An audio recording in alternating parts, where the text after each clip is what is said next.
want you to think about your grocery cart for a second. Specifically, the last time you put something back on the shelf because it cost $2 more. Maybe it was better olive oil or the organic berries instead of the conventional ones. I have done that. Whatever it was, you did the math in your head and decided it wasn't worth it. Now think about the last time you paid a copay without blinking, or refilled a prescription, or scheduled a specialist appointment because something finally hurt enough to make the call. We think about food spending and healthcare spending as two completely separate categories. One is a grocery bill, the other is just life, the cost of being a body that gets older, but they're not separate. They're the same conversation happening on two different timelines, and today we're going to connect them. Welcome back to Rooted and Rising. My name is Lamisa. This is episode 4 of The Real Cost of Wellness, Food as Medicine versus Reactive Healthcare. Let's get into it.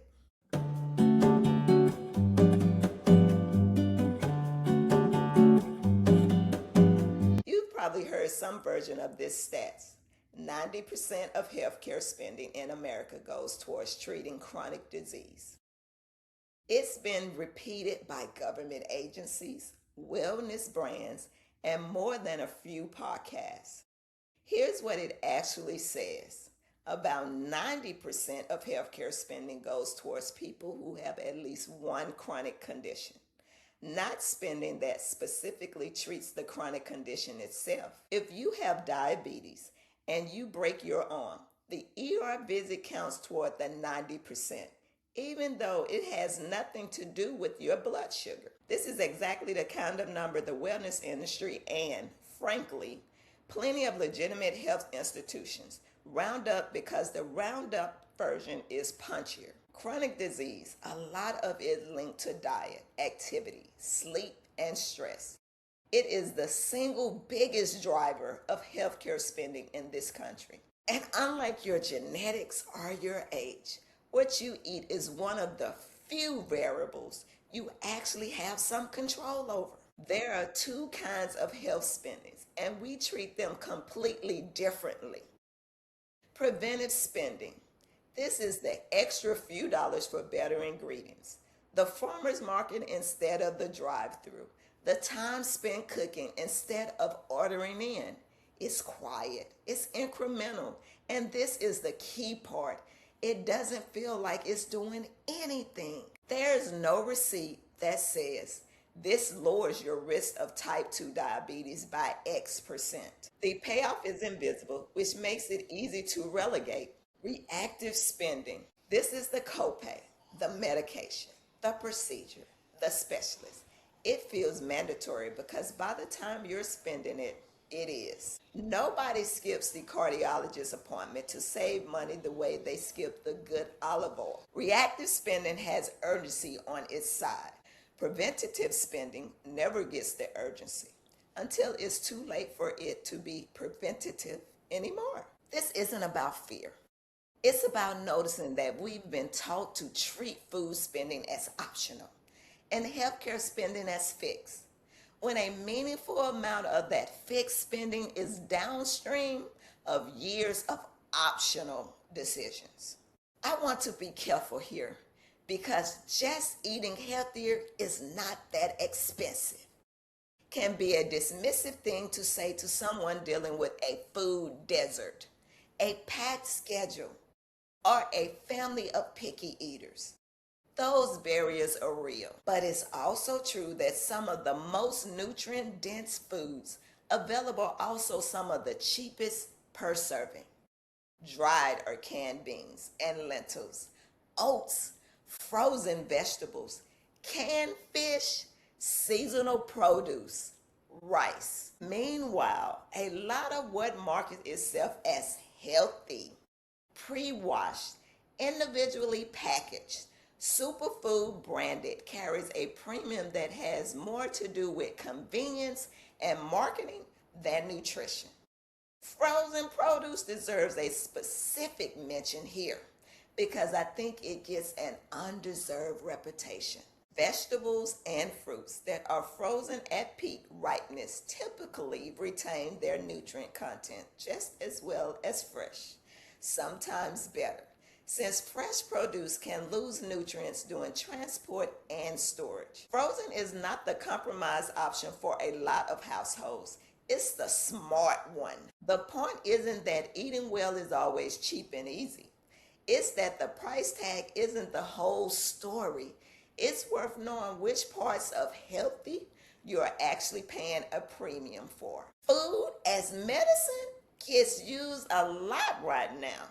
And I want to define it carefully because it's sometimes used to sell things and sometimes used to make people feel like every meal is a referendum on their future health. Food as medicine doesn't mean kale is going to undo a family history of heart disease. And it doesn't mean one indulgent meal sets you back.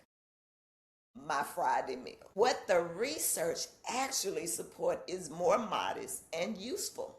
Consistent dietary patterns meaningfully shift risk from the chronic conditions that drive the majority of healthcare spending. 3 patterns have the strongest evidence behind them, and none of them require supplements, a cleanse, or a $200 grocery haul. Fiber intake consistently linked to better cardiometabolic health, more stable blood sugar, and improved gut and cardiovascular outcomes. Protein intake, particularly relevant in midlife, where preserving muscle mass becomes harder as estrogen declines. Minimizing ultra-processed foods as a dietary majority. The research here points to overall dietary patterns, not any single ingredient being toxic. Noticing what is not on this list, eliminating entire food groups, avoiding all sugars, or replacing meals with powders and shakes. Here's the part that's hard to talk about without sounding like a scarce tactic. So let me say it plainly. Managing a chronic condition costs more for longer than preventing one. Medication, specialist visits, complications, these aren't one-time costs. They compound over years, sometimes decades. I'm not saying this to induce guilt about past choices. Genetics, access, stress, and circumstances all play a role in health outcomes. And none of us are fully in control of this equation. This isn't about blaming anyone for the state of their health today. It's about where you point your next dollar. If preventative spending and reactive spending are 2 ends of the same timeline, then every grocery trip is a small vote for which direction the timeline bends.